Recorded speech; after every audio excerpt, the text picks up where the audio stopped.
Bonjour à tous, bienvenue pour cette 9e vidéo. Alors, comme d'habitude, pour ceux qui découvriraient la série de vidéos avec celle-ci, bonjour, je m'appelle Nicolas, j'ai 36 ans, cette année je fête mes 10 ans de librairie, et l'idée, c'est de faire une série de 10 vidéos, dont l'objectif est de montrer un peu ce que le monde de la librairie bande dessinée m'a apporté, ce que Aventure BD m'a apporté, ce que ça a changé en moi, en quoi c'est fait pour moi, en quoi ça m'a transformé, ça m'a permis de sortir de mon cocon.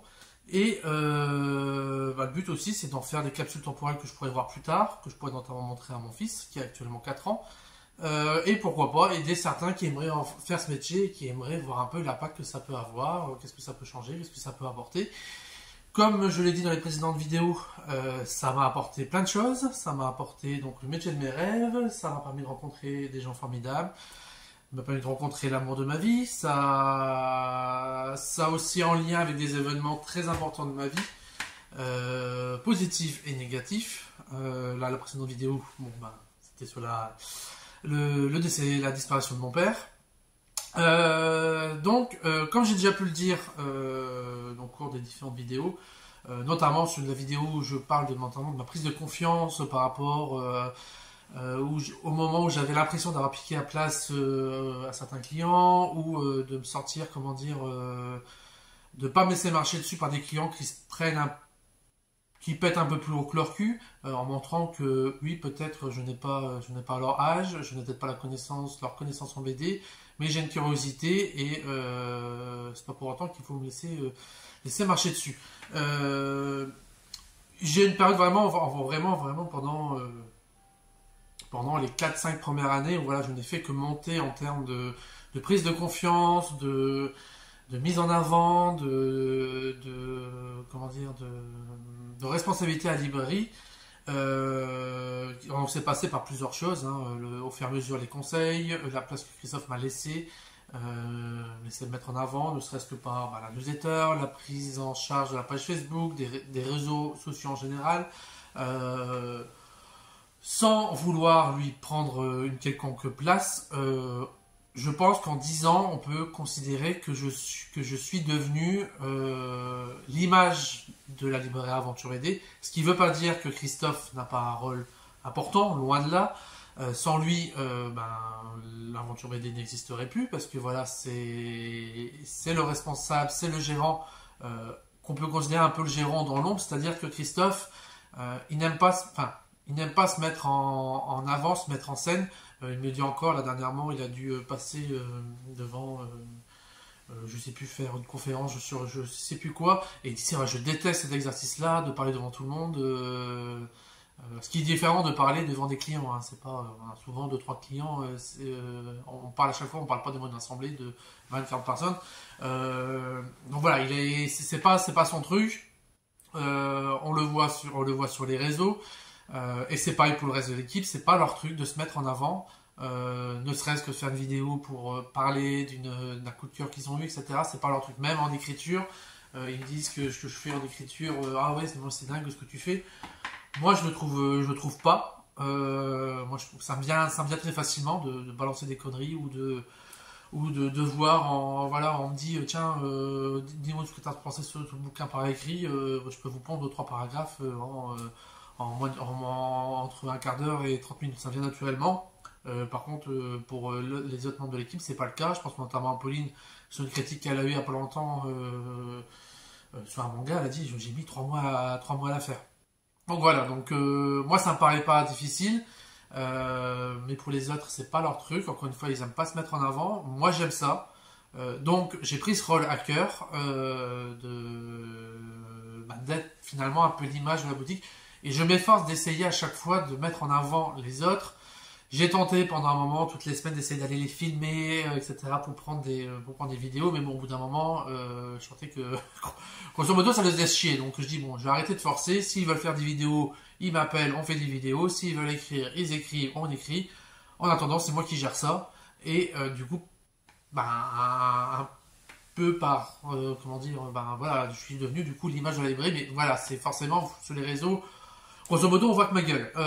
Mais ça ne veut pas dire que c'est moi le chef, ça ne veut pas dire que je suis tout seul à bord, ça ne veut pas dire que c'est moi le gérant. Non, pas du tout. Ça m'arrive d'avoir de temps en temps des gens qui disent, bah alors, vous avez repris la librairie, on voit plus Christophe, etc. Vous avez appris? Non, non, non, non, je n'ai pas repris.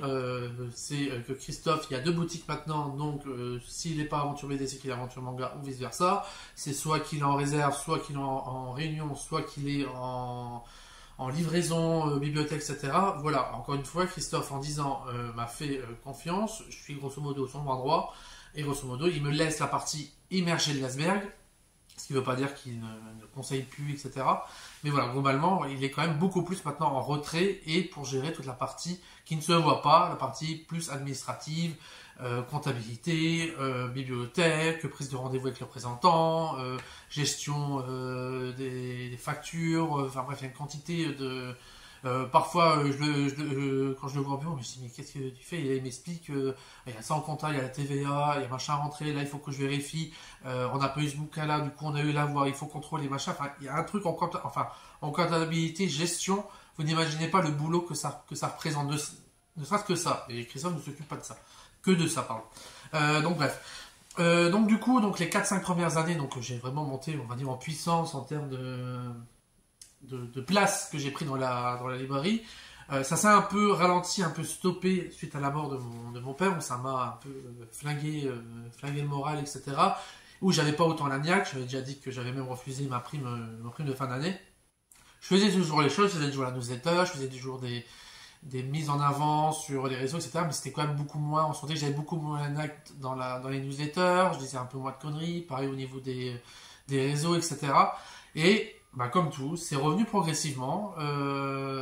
C'est revenu, voilà, parce que j'ai eu des coups de cœur qui m'ont donné envie de m'y remettre. J'ai des collègues, des situations, des événements qui ont fait que, bah tiens, oui, on peut remettre en avant, etc. Et progressivement, je suis revenu à mon meilleur, comme on peut dire.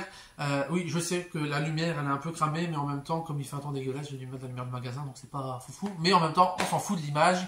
Le plus important, c'est que globalement, ça soit pas trop dégueulasse. Au niveau du son, etc.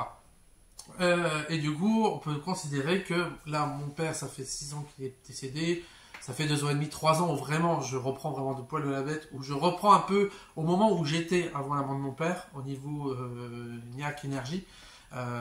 C'est pas encore non plus à 100%, il y a toujours des moments où je suis un peu, mais ça c'est normal, hein, c'est la vie. Mais je suis arrivé à un stade où je pense que la mort de mon père m'a fait réaliser certaines choses. Bon, après, c'est pas non plus l'âge, hein, j'ai que 36 ans, hein. C'est pas hyper vieux. Même si l'année de mes 35 ans a été un peu compliquée, bizarrement. Je pense que je ferai pas la 13 et quarantaine, hein, je l'ai fait à 35. Toujours est-il que je suis arrivé à un stade où je me dis que fais ce que tu veux tant que tu fais pas chier les autres. Et ça, c'est un peu, comment dire, mon slogan.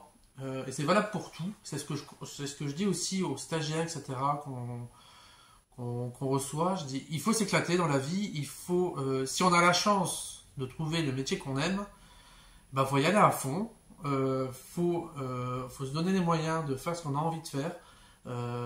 Ça passe par des choses toutes simples. Ça passe par mettre en avant un coup de cœur, faire une vitrine parce qu'on kiffe ça, faire une journée comics parce qu'on adore les comics, donc on commence à faire inviter des auteurs, des cosplayers, etc. On s'éclate.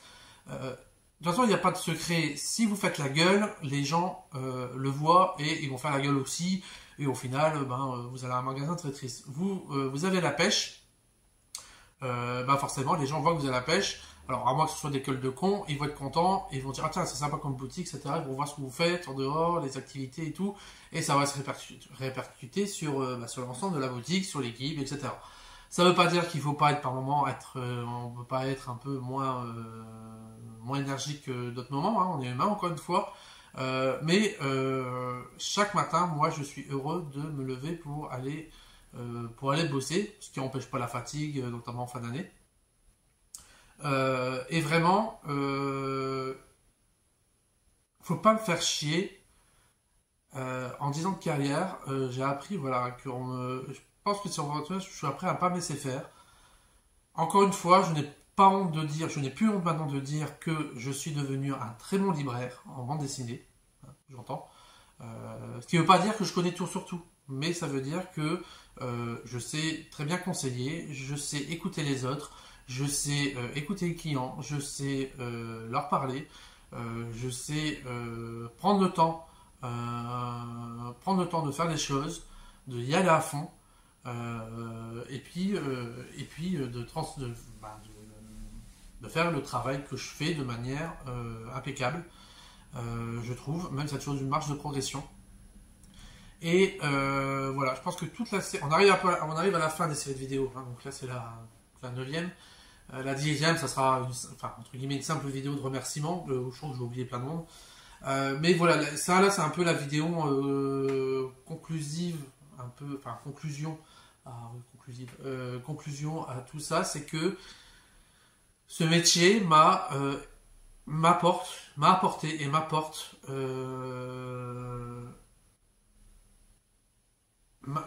l'énergie pour m'apporte l'énergie qu'il me faut pour vivre la vie que j'ai envie de mener. C'est ce qu'il me fallait. C'est ce qu'il me fallait pour me sortir de ma coquille.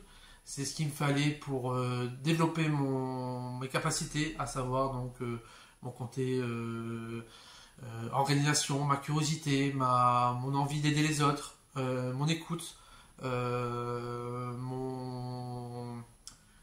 mon écoute, mon envie de partager, enfin bref, voilà, on tourne un peu en rond, voilà, je pense que je pourrais dire, ouais, mon envie de partager les choses, mon envie de communiquer, mon envie d'écouter les autres, mon envie d'organiser les choses, etc. Enfin bref, ça m'a apporté énormément de choses.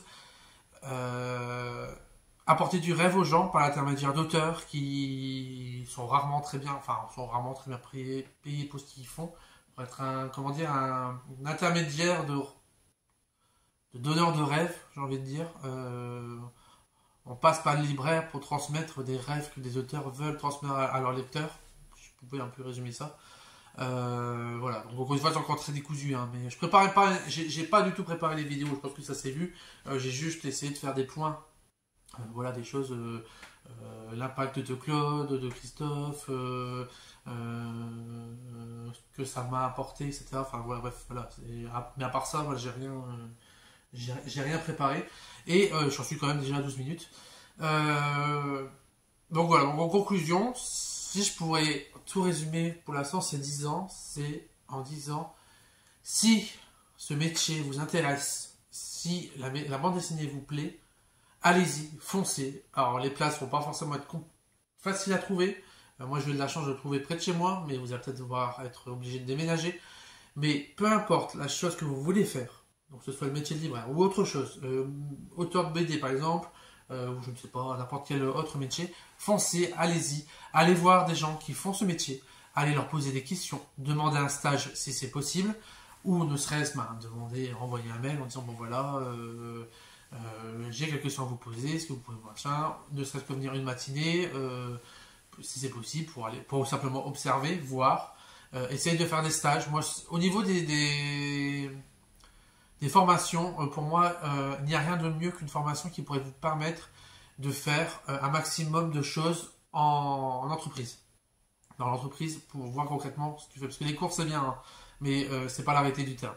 Donc, si vous pouvez privilégier une formation qui vous permet de tester le métier, faites ça. Testez le métier, allez-y. N'ayez pas peur de vous tromper.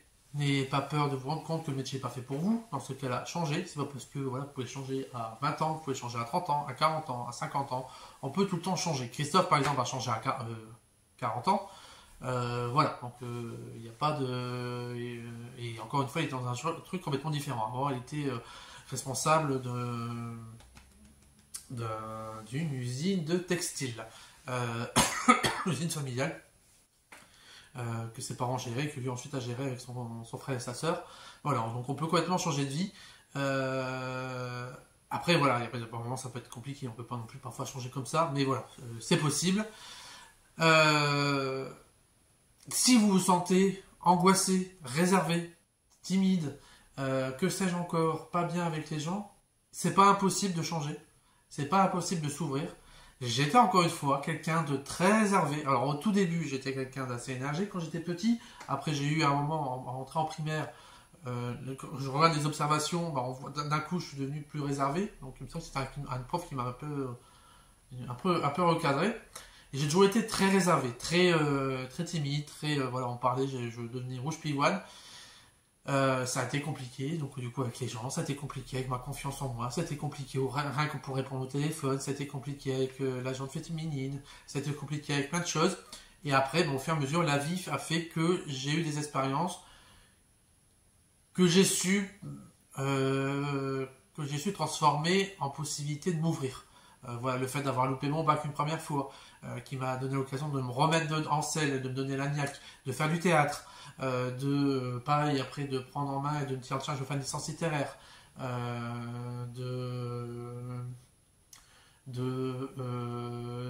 d'arrêter mes études de prof au bout de 3 mois parce que je dis oula, dans quoi je vais droit dans le mur.